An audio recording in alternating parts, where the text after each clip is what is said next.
de este episodio es el café, así que ahora pueden ir a servirse un rico cafecito mientras lo escuchan.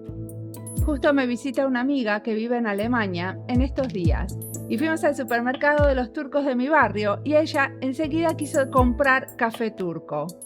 Los que viven en Alemania, donde la comunidad turca es súper grande, conocen bien las marcas y cómo se hace el café allá. Riquísimo. Con eso desayunamos hoy a la mañana. Tiago Volpato es un diseñador brasilero que también vive en Alemania y tiene un proyecto muy interesante con cafeteros en Colombia. En este episodio vamos a hablar de cómo el diseño puede darle una dimensión nueva a pequeñas empresas produciendo café. El diseño puede apoyar a construir una comunidad de cafeteros y así ampliar el círculo de colaboraciones y el negocio. Mi nombre es Mariana Salgado, esto es Diseño y Diáspora.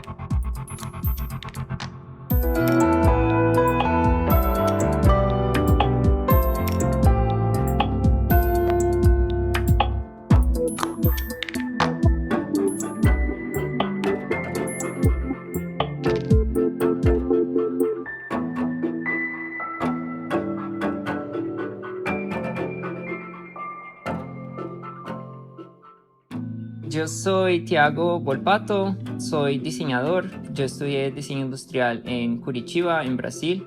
Nací en Criciúma, en Santa Catarina, una ciudad pequeña en el sur de Brasil, pero a un niño nos mudamos con mi familia a Curitiba, entonces yo normalmente digo que soy de Curitiba porque viví la mayor parte de mi vida ahí. Me gradué en diseño industrial por la Universidad Federal de Paraná. Después de trabajar un tiempo en Curitiba como diseñador y también en investigación en la Universidad Federal, vine a Alemania en el 2017 a estudiar una maestría en diseño aquí en Alemania, en Dessau. Y entonces desde el 2017, hace 4 años, estoy viviendo en Alemania. Viví un año en Dessau y luego hace 3 años estoy aquí en Berlín. Dessau no es donde está la Bauhaus. Exactamente. O sea que estás en la escuela, en la famosa escuela de Bauhaus. Sí, exactamente. Realmente la universidad no está directamente conectada a la Fundación Bauhaus, pero el campus es el mismo. Entonces estudiábamos ahí al lado de este edificio y teníamos clases, pues una vez u otra teníamos clases ahí también. Es una experiencia interesante. Pero debe tener mucha influencia teórica, más allá de que el campus es el mismo. Sí, pues tiene mucha, pero la sensación que yo siempre tenía es que se queda mucho más en la historia, mucho más como la fundación y el museo, y no tanto una influencia práctica en las cosas, pues en la manera como enseñan y todo eso. Claramente sí hay, pero yo creo que podría ser mucho más. Se acaba quedando mucho como, sí, algo como un patrimonio preservado como este edificio, este museo, no tanto en la práctica de las clases. Por lo menos yo no lo sentí tanto. Muy bien. ¿Y qué estás haciendo hoy en día?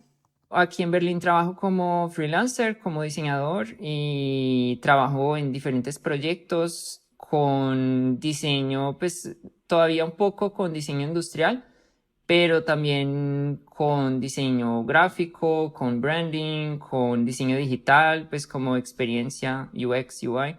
Fui como explorando diferentes áreas del diseño y aprendiendo un poco de cada cosa, y de la manera en que puedo voy intentando siempre pues aplicar los mismos conocimientos que yo tuve de mi graduación en diseño industrial. Yo creo que se aplican en los diferentes tipos de proyectos en diferentes áreas del diseño, lo que me parece muy, muy interesante. Yo quería que me cuentes un poco de ese proyecto que yo vi sobre los cafeteros en Colombia. ¿Puede ser? Sí, claro. Es el proyecto que yo he dedicado más tiempo y trabajando en esto. Y es un proyecto que empezó realmente como una colaboración entre amigos, por así decirlo.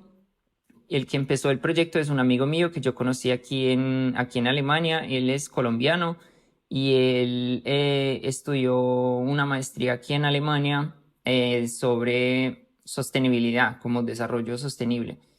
Él tenía ya, pues por conexiones de su familia y de donde él creció, él es de Medellín, tenían conexiones con la región productora de café, con familias productoras de café, y entonces él tenía como esa idea de alguna manera conectar los estudios respecto de sostenibilidad que él hizo aquí en Alemania con la producción cafetera, que era algo que lo conectaba a su país, a sus orígenes. Y empezó como una idea muy pequeña de vender una marca de café que sus tías tenían en Colombia, importar y traerla a vender aquí en Alemania. Pero la idea se fue desarrollando y fue creciendo, más gente se interesó por el proyecto y lo fuimos como desarrollando entre un grupo de voluntarios. ¿Pero qué es lo que desarrollaron? Aparte de importar café, ¿qué está pasando?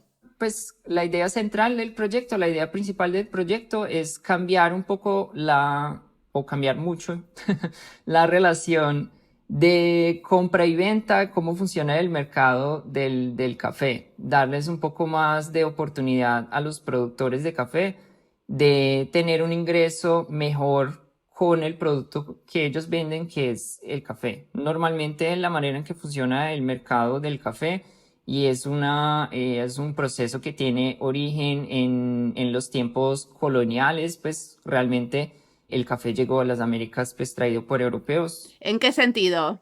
El origen fueron los europeos que trajeron el café, pues que llevaron el café a diferentes partes del mundo, sea en Asia, sea en las Américas. Y toda la idea, toda la construcción de esta cadena de suministro es basada en la idea que los países que lo producen empezaron, cuando se empezó eso en el siglo XVII, XVIII, que empezó a crecer, lo producían con mano de obra de esclavos, entonces era una producción muy barata, no se pagaba prácticamente nada por la producción y todas las ganancias se quedaban con los que lo vendían a los europeos y los que los comercializaban en Europa.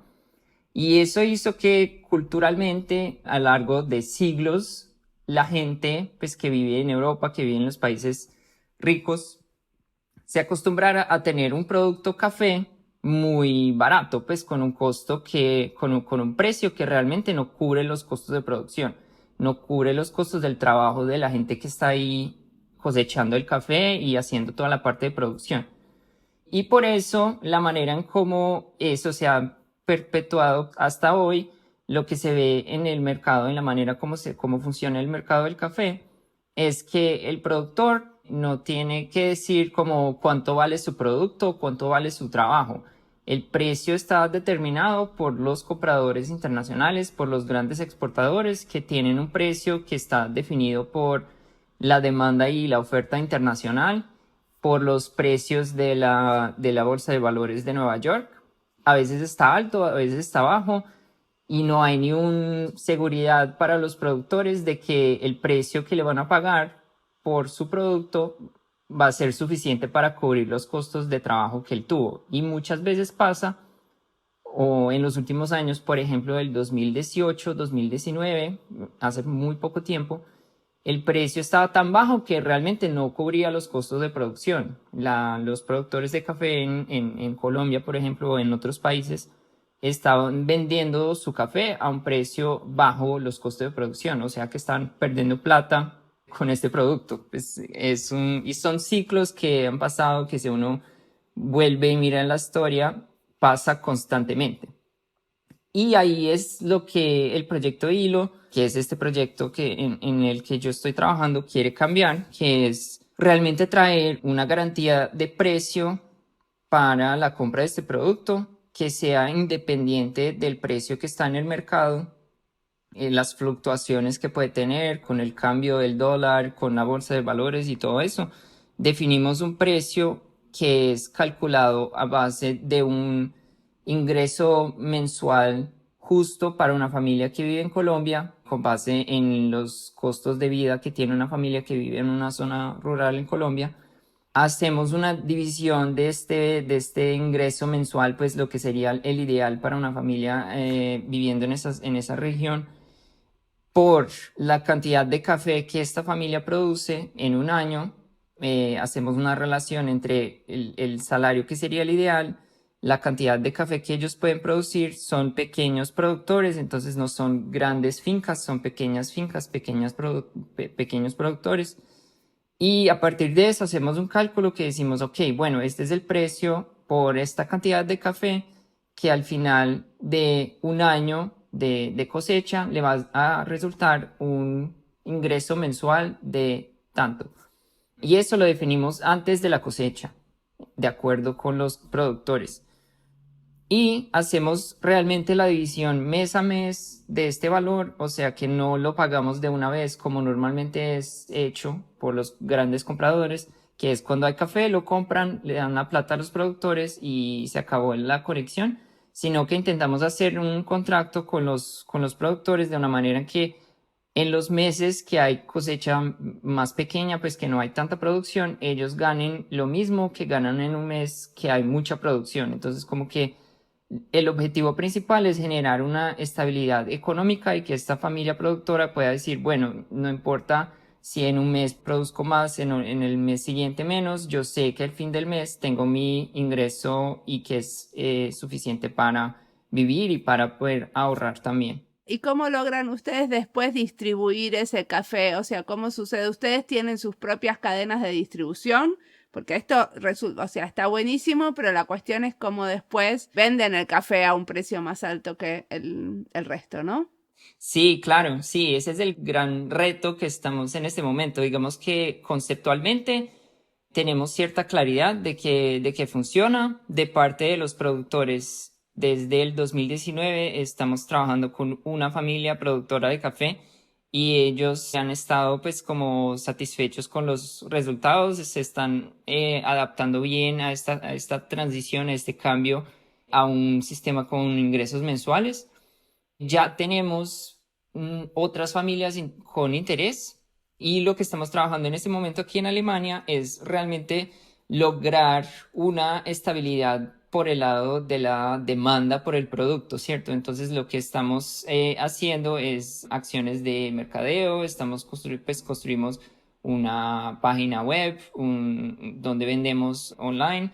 Construimos un sistema de suscripciones que la gente puede decir como comprar cantidades mensuales de café también, que se conecta con los pagos mensuales que hacemos a Colombia. O sea, crearon como un servicio, como viene, o sea, viene el café a tu casa, una cosa así. Ujú. Sí, nosotros recibimos el café, lo traemos verde de Colombia y lo vamos tostando aquí en Alemania al paso en que se va vendiendo. Pero sí, realmente el grande reto es lograr como este equilibrio entre la demanda por el producto aquí y la oferta que tenemos en Colombia y hacer que sea como económicamente viable. Claramente es un café que al final tiene un precio más alto de que el café que uno puede comprar en el supermercado. No tenemos, por ejemplo, algo que nos pregunta mucho, pero es orgánico, tiene certificado. No tiene certificación de producción orgánica, por ejemplo. Entonces, mucha gente nos pregunta, bueno, pero yo puedo ir a la tienda orgánica y comprar un café por 20 euros el kilo, que es orgánico, que es certificado, y el de ustedes cuesta como el 50% más, 30 euros el kilo, y no tiene estos certificados. Pero, ¿cómo es posible? Entonces toca como este proceso de convencer, este proceso de mostrar realmente la transparencia que tenemos. Tú preguntaste respecto de cómo es la cadena de suministro. No tenemos el control totalmente, pues porque no somos como importadores oficiales, entonces tenemos una empresa que es nuestra parcera que hace el proceso de importación, exportación desde Colombia, importación aquí en Alemania, entonces nos llega el café aquí. Y ahí aquí sí tenemos como dónde está almacenado, dónde está la tostadora. Tenemos, pues, hemos desarrollado como parcerías en esta cadena de suministro para tener con el máximo de transparencia posible desde la finca, conversando con los caficultores. A cada 15 días hacemos una llamada, una videollamada con el caficultor allá en la finca. Hablamos de cómo está la producción, qué ha pasado por allá. Tenemos reuniones constantes también con el equipo en Colombia, que organiza toda esa logística y que también tiene un proyecto de educación, un proyecto social ahí en esta comunidad, en Jardín. ¿Y cuál es el proyecto de educación que tienen? Es algo que está conectado con el mismo origen del proyecto. Las tías de Martín, mi amigo que yo te contaba antes, empezaron con la producción del café o a conectarse con la producción del café en Jardín porque ellas trabajaban ahí con cultura. Una de ellas trabajaba en una escuela de música y la otra es de teatro. Y entonces como que empezaron a hacer proyectos culturales, empezaron a hacer proyectos de teatro, proyectos de lectura y a partir de ahí se desarrolló un proyecto que lo llamaron Jardín Municipio Lector y los ingresos del café que ellas tenían funcionaban como una manera de financiar también las acciones educativas de este proyecto de lectura. Entonces desde el principio estaba conectado. ¿Y por qué Jardín Municipio Lector? ¿Qué era lo que pasaba en esas? Había, supongo, unos encuentros donde leían. Sí, ella hacía muchas acciones diferentes. Tenía programas de lectura con niños, entonces hacía como en parcería con las escuelas. Ella iba a diferentes escuelas, sea en el pueblo, sea en las veredas, en la zona rural. Visitaba las escuelas, llevaba libros y hacía lecturas en conjunto con los niños en las escuelas. Ella como es de teatro, también como que se disfrazaba de los personajes de las historias y hacía como una escena con los personajes de los libros y iba de escuela en escuela haciendo este trabajo como de incentivo a la lectura para atraer, pues como atraer a los jóvenes, a los niños, un interés por la lectura.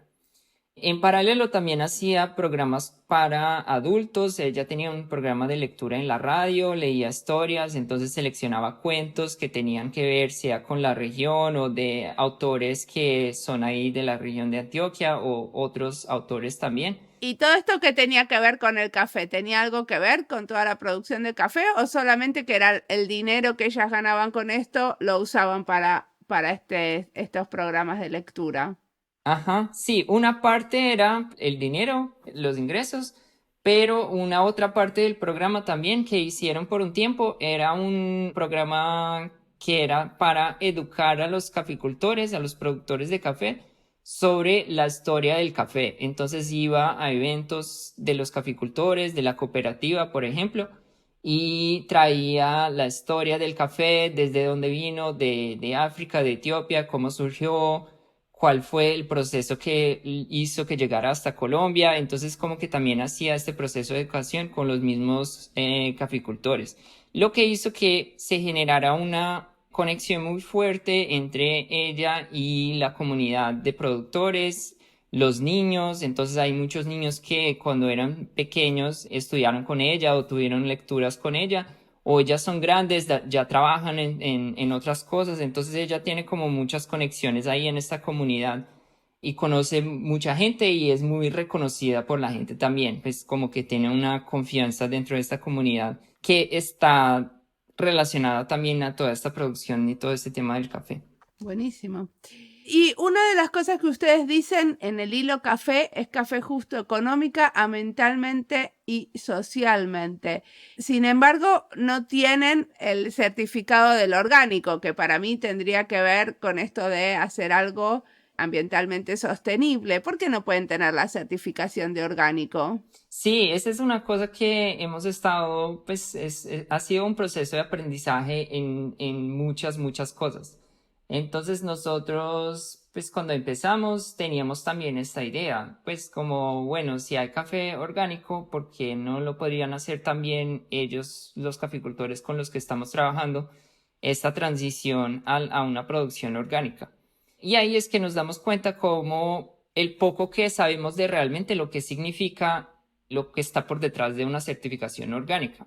No hay mucha claridad, pues tenemos la idea, bueno, si es orgánico es bueno, es mejor para el medio ambiente, pero hay muchas cosas por detrás que no entendemos. Entonces hay cosas, por ejemplo, una de las cosas es que muchas veces para tener certificación orgánica, el café que está en esa bolsa realmente no necesariamente es 100% producción orgánica. Hay un porcentaje y este porcentaje puede ser como diferente. El otro tema es que hablando con los mismos caficultores, es un tema cultural muy fuerte. Ellos tienen, digamos, como una idea de que el café orgánico no funciona. Cuando les pusimos la idea, como que les planteamos la idea, ellos dijeron, no, eso no existe, eso es trampa. La gente que dice que tiene café orgánico no tiene café orgánico, hacen trampa. Y entonces como que, pero ¿cómo así trampa?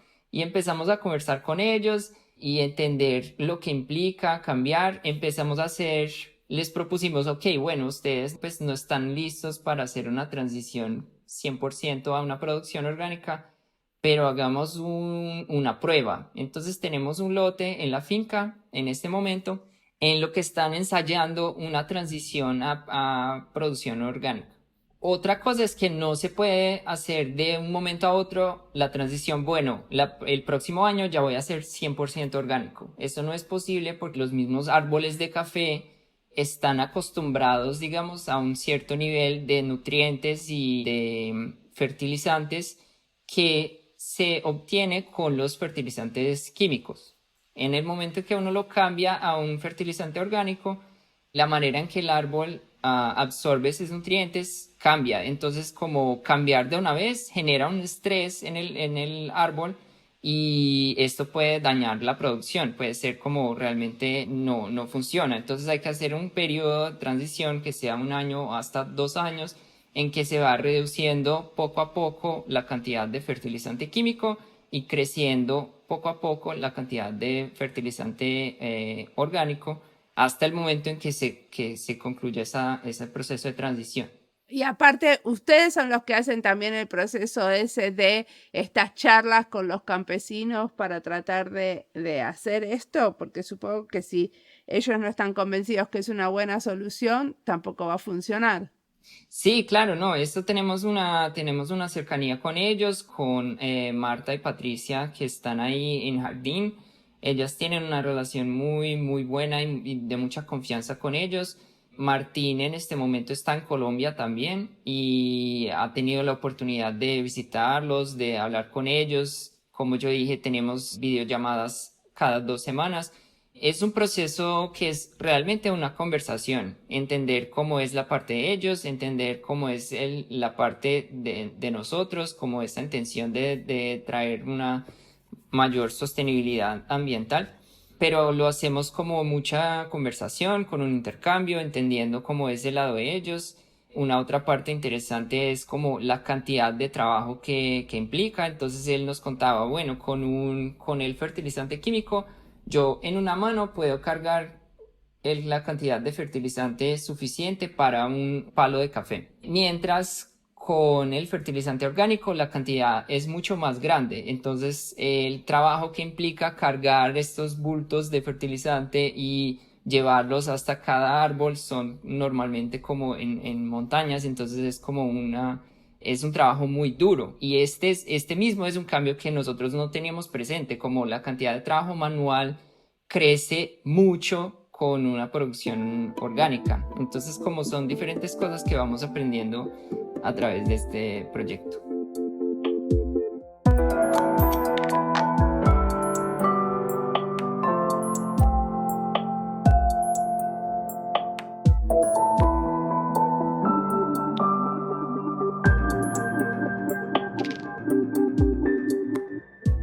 Esta entrevista será parte de varias listas: Brasil y diseño, diseño y agricultura, porque hablamos de las plantaciones de café y diseño sostenible.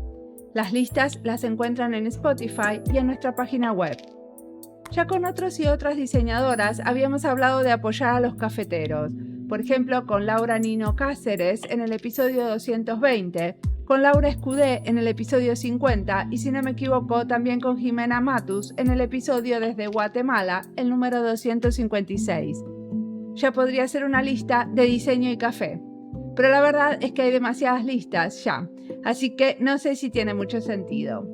A veces cuando alguien busca algo y se comunica, digo, sí, esto de las listas tiene sentido porque es fácil mandarle el link a la lista entera. Pero si no, la hago acá, trazando links entre temas o tejiendo el algodón. Sigamos escuchando a Tiago.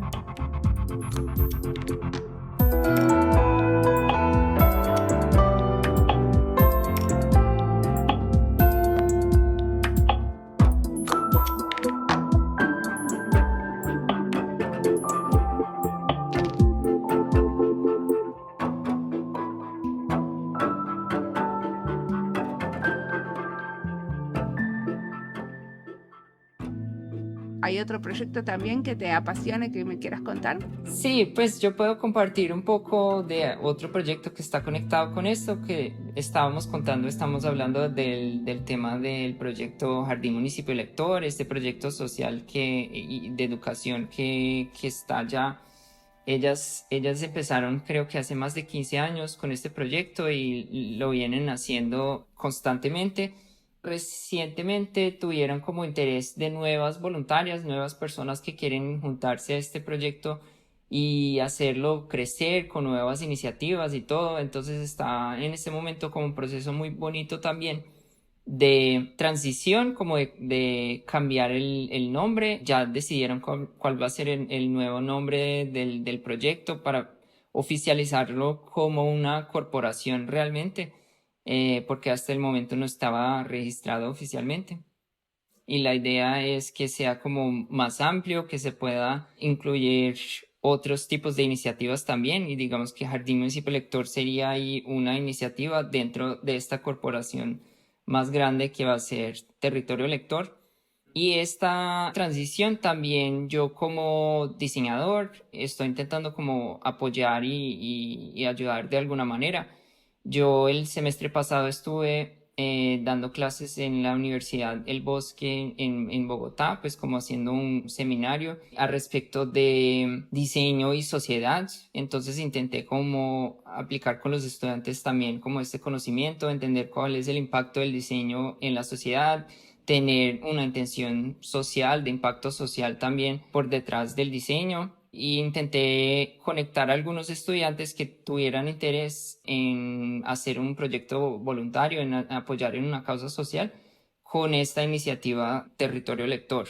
Entonces, hacer una nueva construcción de marca, diseñar el logo, hacer como una estrategia de comunicación. Pero decime una cosa, ahora, Proyecto Territorio Lector, ¿qué es lo que les permite esta nueva como figura legal en la que la van a convertir? O sea, hasta ahora el proyecto Jardín del Municipio Lector eran programas diferentes de lecturas y o sea, de programas de lecturas para diferentes tipos de grupos. Algunos eran los cafeteros, otros eran para niños, para diferentes personas. Este proyecto Territorio Lector, ¿cómo es de diferente? Hay más personas involucradas y la idea es pensar en nuevas acciones, entonces hacer grupos diferentes, no solo con lectura como de libros, sino como con arte, con talleres. Hay dos iniciativas que ya están empezando, que es una en que van a diferentes cafés en la ciudad, en el pueblo, en Jardín, a tener conversaciones con la población, pues como intentar hacer discusiones.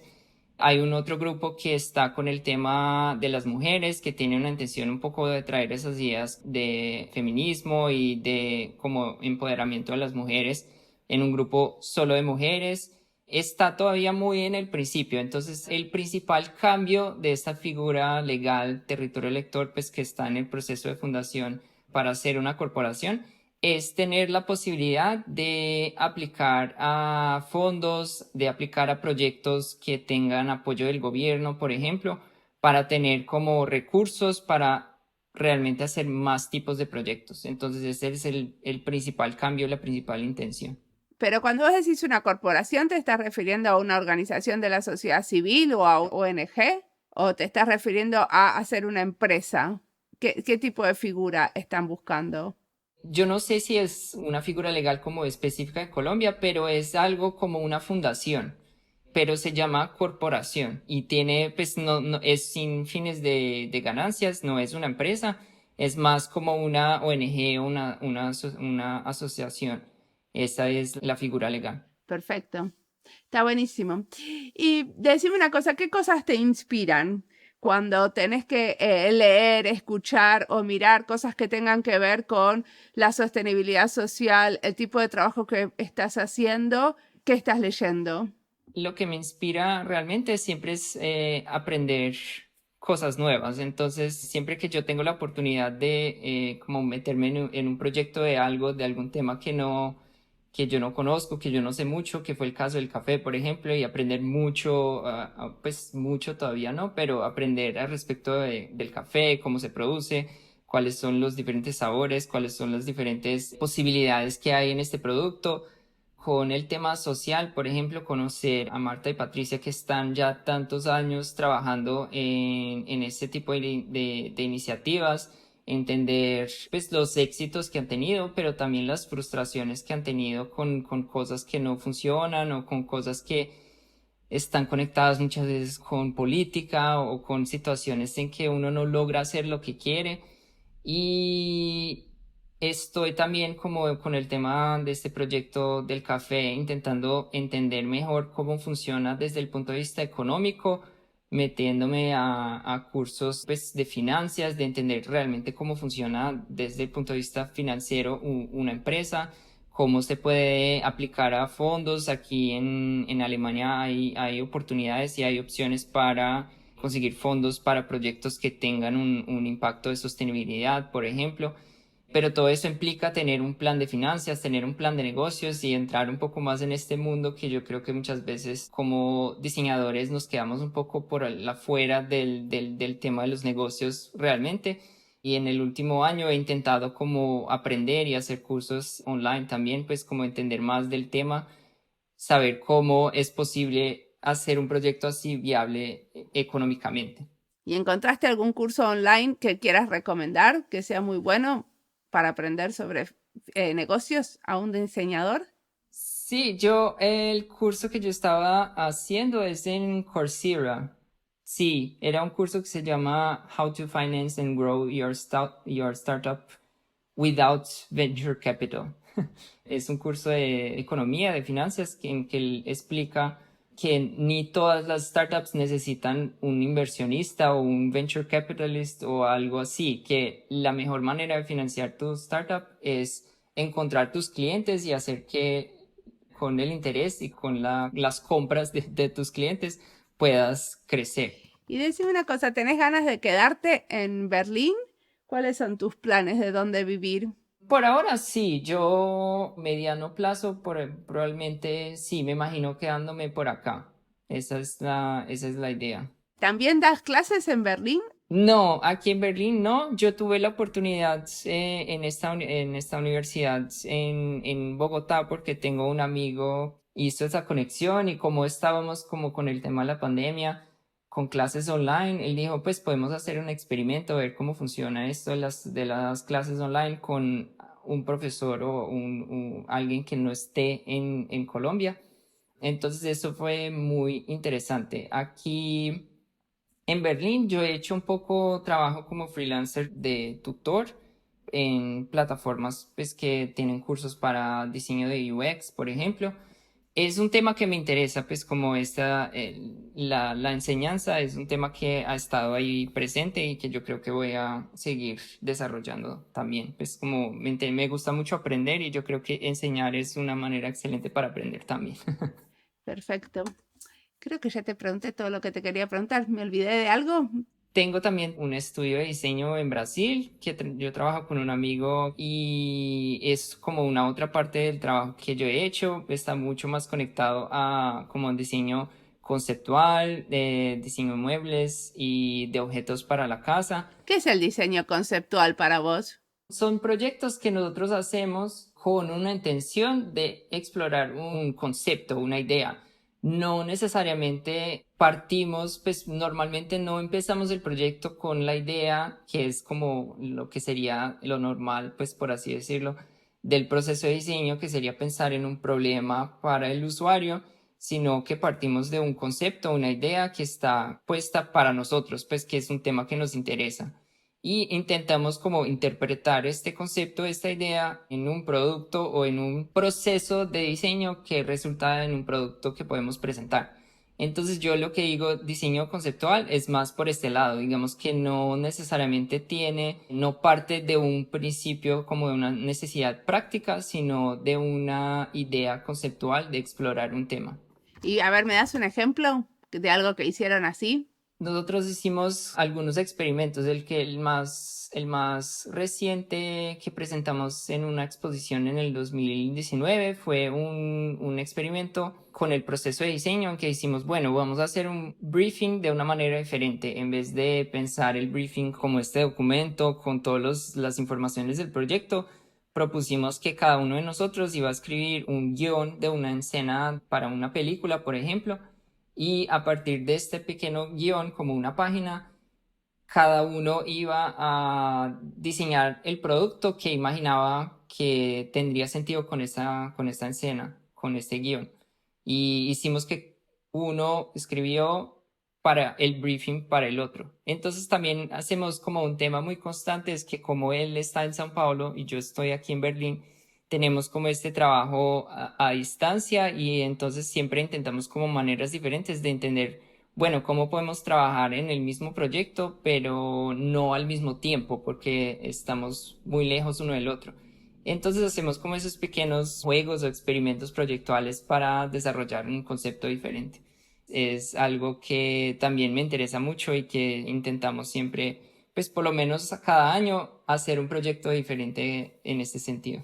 Y después lo que salió, por ejemplo, de esas escenas, ¿lo terminan produciendo? Sí, lo prototipamos. En este caso fueron como 2 sillas diferentes, cada una con la interpretación de la escena del otro. Bueno, buenísimo. Muchísimas gracias por la entrevista.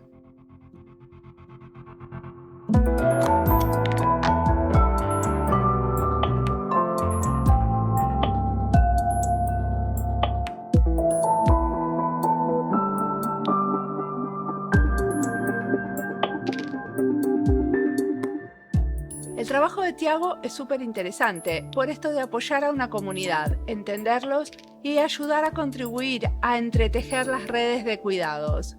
Como es el caso de eso, de que usaban la plata que venía del café para hacer programas de lecturas con niños y niñas. También hay maneras creativas de entender lo que hace una comunidad y herramientas para apoyarlas.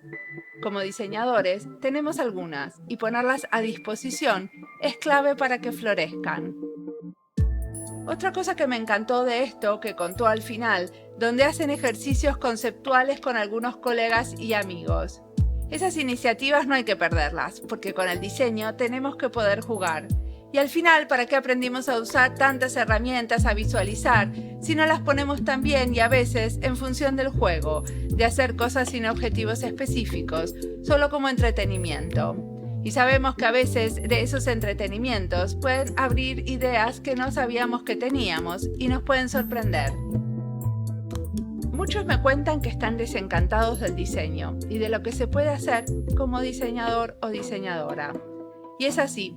Algunos se desencantan y a veces también nos encantamos más de lo que podemos. Pero creo que los 2 condimentos que Tiago trae, la comunidad y el juego libre con el diseño, son fundamentales si queremos reencontrarnos con el diseño, porque al final elegimos esto porque queríamos hacer algo creativo y ayudar a nuestra comunidad. Como siempre, la música del podcast es de Antonio Zimmerman, el diseño de sonido es de Julián Pereira. Este podcast está publicado con licencia creativa común con atribuciones. Este fue Diseño y Diáspora. Pueden seguirnos en nuestras redes sociales, en YouTube, Instagram y Twitter, o visitar nuestra página web diseñoydiaspora.org. No olviden recomendarnos. Nos escuchamos en la próxima.